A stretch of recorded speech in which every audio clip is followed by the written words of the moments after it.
حضرت استاد علامہ و مولانا مفتی محمد سہراب صاحب ندوی دامت برکاتہ العالیہ نائب ناظم مدرسہ شریعہ سے گزارش کرتے ہیں کہ آپ تشریف لائیں اور اپنے خطاب سے ہم سامعین کو محظوظ کروائیں۔ والصلاة والسلام على من لا نبي بعده۔ اعوذ باللہ من الشیطان الرجیم، بسم اللہ الرحمن الرحیم۔ انما یعمر مساجد اللہ من آمن باللہ وبالیوم الآخر۔ وقال رسول اللہ صلی اللہ علیہ وسلم من بنا للہ مسجدا بنى اللہ له بیتا فی الجنہ۔ محترم حاضرین کرام، ہم لوگ ایک ایسے مجمع میں بیٹھے ہیں جس کا رشتہ اللہ اور رسول سے جڑتا ہے، اور جو لوگ بھی یہاں موجود ہیں سب اللہ اور رسول کے نام پر جمع ہوئے۔ ہم لوگ دل میں یہ دعا کریں کہ اللہ آج کے ہم سب کے بیٹھنے کو قبول فرما لے۔ ہم کو آج کے جلسے کی دعوت دی گئی تھی، لیکن رات 12:30 بجے تک خود پٹنے ہی میں ہماری میٹنگ رہی۔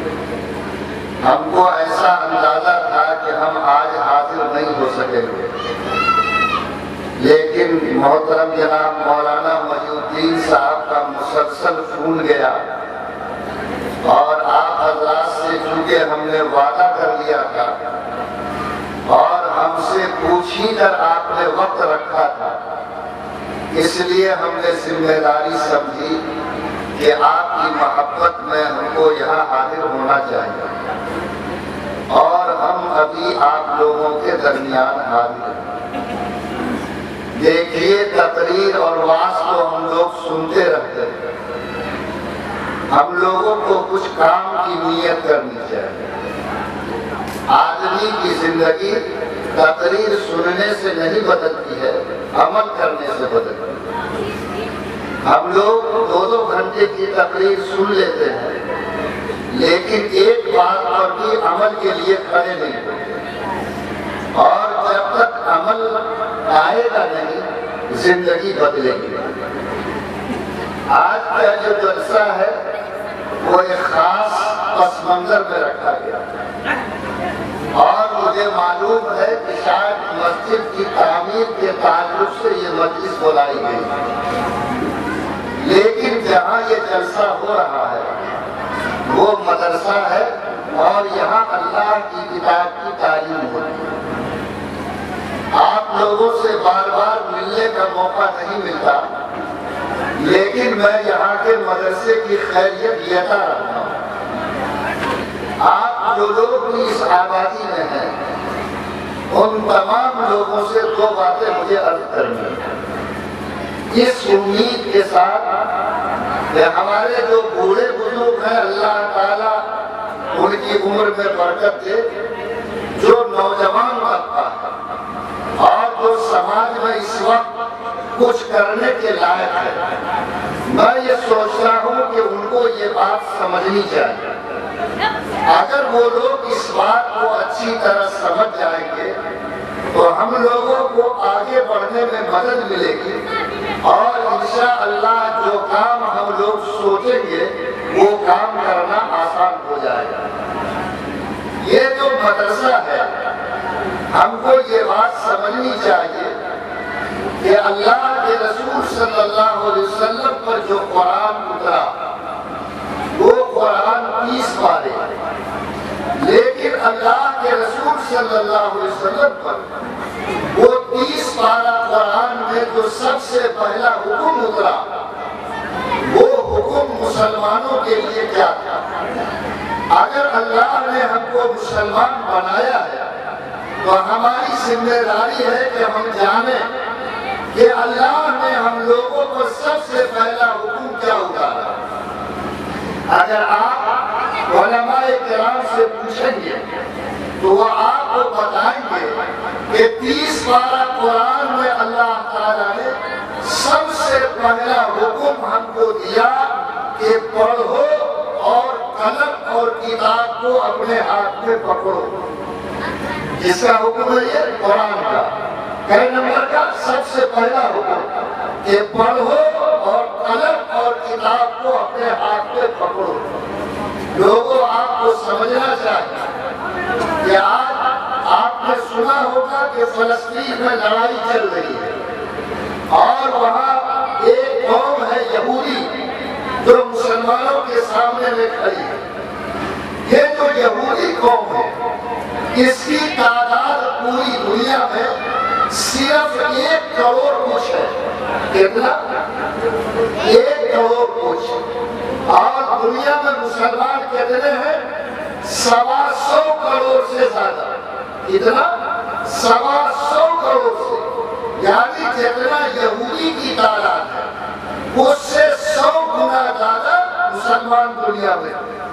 لیکن آج 1 کروڑ یہودی اتنی طاقت رکھتی ہے کہ آج 1.25 کروڑ اس کے مقابلے میں زبان کھولنے کی ہمت نہیں کر پا رہے. آپ اندازہ کیجئے کہ اس 1 کروڑ قوم کے اندر کون سی انرجی ہے، کون سی طاقت ہے. تو اگر آپ کسی سمجھدار آدمی سے پوچھیں گے تو وہ آپ کو بتائے گا کہ اس قوم نے 100 سال تک صرف پڑھنے پر محنت کیا اور اپنے بچوں کو صرف قلم اور کتاب پڑھنا سکھایا. اور آج تعلیم کی وجہ سے یہ قوم جہاز بنا رہی ہے، بجلی کا بلب بنا رہی ہے، ماچس بنا رہی ہے، سمندر کے سینے کو چیر رہی ہے، ہوا میں گھر بنا رہی ہے، چاند پر جا رہی ہے، صرف علم اور قلم اور کتاب کی طاقت کی وجہ سے. اور آج امریکہ جیسا ملک بھی اس یہودی کے اشارے کے بغیر کوئی فیصلہ نہیں کر سکتا ہے. لوگوں حکم مجھ کو ملا تھا کہ پڑھو. اللہ نے پہلے مجھ کو آرڈر دیا تھا کہ قلم اور کتاب کو پکڑو. لیکن آج اگر کوئی اس سبق کو سب سے زیادہ بھولا ہے تو وہ ہماری قوم ہے جس کو مسلمان کہتے ہیں. آپ سب مدرسے میں ہیں. میں آپ سے ہو سکتا ہے جلدی جلدی ملاقات نہ کر سکوں، لیکن تمام بستی کے نوجوانوں کو ایک درد لے کر جانا چاہتا ہوں کہ آپ اس ملک میں اس کے حالات روز بدل رہے ہیں اور یہاں کب کیا صورتحال ہوگی اس کی کوئی گارنٹی نہیں ہے. اگر آپ اپنی اولاد کو ایمان کے ساتھ دیکھنا چاہتے ہیں، اگر آپ اپنی اولاد کو عزت کے ساتھ دیکھنا چاہتے ہیں، دو بات میں بول رہا ہوں، ایمان اور عزت. اگر ایمان کے ساتھ دیکھنا چاہتے ہیں اور عزت کے ساتھ دیکھنا چاہتے ہیں تو آپ سب لوگوں کو نیت کرنی ہوگی کہ ہم بھوکا سو سکتے ہیں، پھٹا ہوا کپڑا پہن سکتے ہیں، چھپر کے مکان میں رہ سکتے ہیں، ضرورت پڑی تو بھیک مانگ سکتے ہیں، لیکن اپنے بچے کو جاہل نہیں رکھ سکتے. اگر آپ یہ نیت کیجئے گا تو ایمان بھی بچے گا، عزت بھی بچے گی. اگر آپ نے یہ فیصلہ نہیں کیا تو نہ ایمان بچے گا نہ عزت بچے گی. اب آپ کو یہ طے کرنا ہے کہ ہم ایمان اور عزت کے ساتھ رکھنا چاہتے کہ نہیں رکھتے. ایمان کیسے بچے گا؟ ایمان بچے گا جب میرا بچہ 1 گھنٹہ روزانہ کہیں بیٹھ کر اللہ کی کتاب کو سیکھے گا، قرآن کو جانے گا، ایمان کو پہچانے گا، اللہ رسول کی بات کو سمجھے گا. 1 گھنٹہ آپ اپنے بچے کو چاہے مدرسے کے سائے میں ہو چاہے مکتب کے سائے میں ہو، آپ اپنے بیٹا اور بیٹی کو یہ طے کیجئے کہ ہم 1 گھنٹہ 24 گھنٹے میں نکال کر ضرور اس بچے کو ایمان سکھائیں گے، قرآن سکھائیں گے، اللہ کی پہچان کروائیں گے.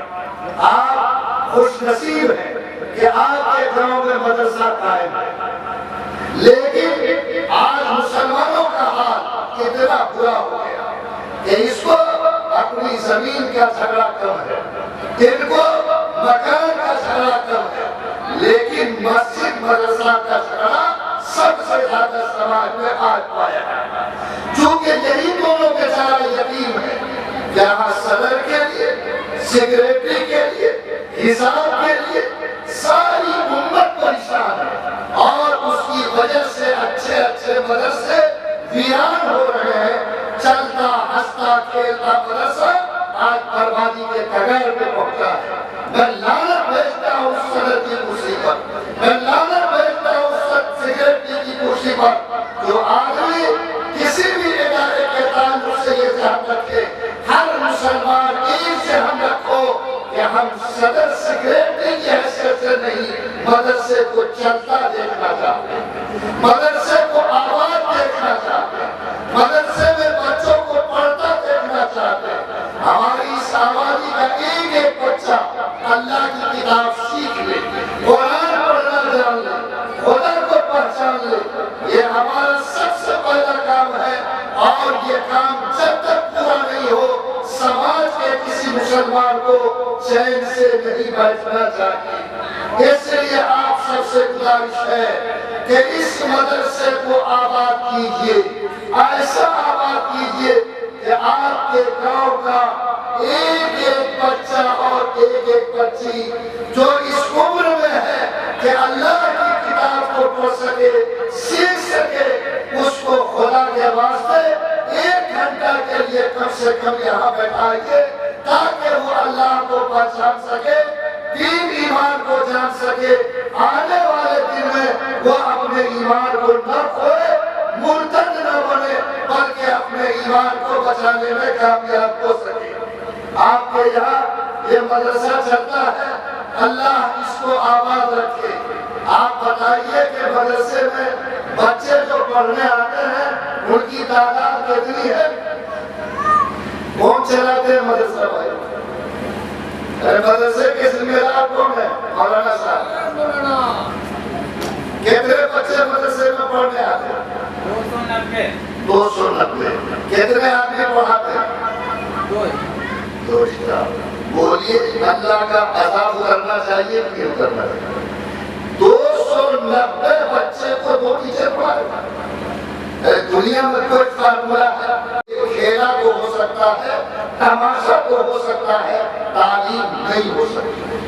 اور یاد رکھیے جتنا قرآن کا نہیں پڑھنا گناہ ہے، اس سے زیادہ قرآن کا غلط پڑھنا اور بولنا گناہ ہے۔ اس لیے میں آپ سب سے گزارش کرتا ہوں کہ آج اس قوم کو گٹکا کھانے کے لیے پیسہ ہے، چائے کے لیے پیسہ ہے، آج اس کے پاس مچھلی اور گوشت کے لیے پیسہ ہے، لیکن بے زمین مردہ مسلمان اولاد کے کتاب اور قلم کے لیے اس کے پاس پیسہ نہیں ہے۔ آپ کی جیب میں سراغ ہے، یاد رکھیں حالات بدل رہے ہیں، اور وہ عذاب اترنے والا ہے، جو عذاب ہم کو وہاں پہنچائے گا کہ نہ یہ دوڑتی ہوئی گاڑی کام آئے گی، نہ یہ چمکتی ہوئی بلڈنگ کام آئے گی۔ آپ اپنے کو سنبھالیے۔ ابھی نوکری ہوئی ہے ماسٹری میں، کیا ملکی ڈومریا کا کوئی لڑکا ماسٹر بنا؟ نہیں بنا، ماشاء اللہ۔ خالی چرچکیا خرید کے کون دے کو چرچکیا خرید؟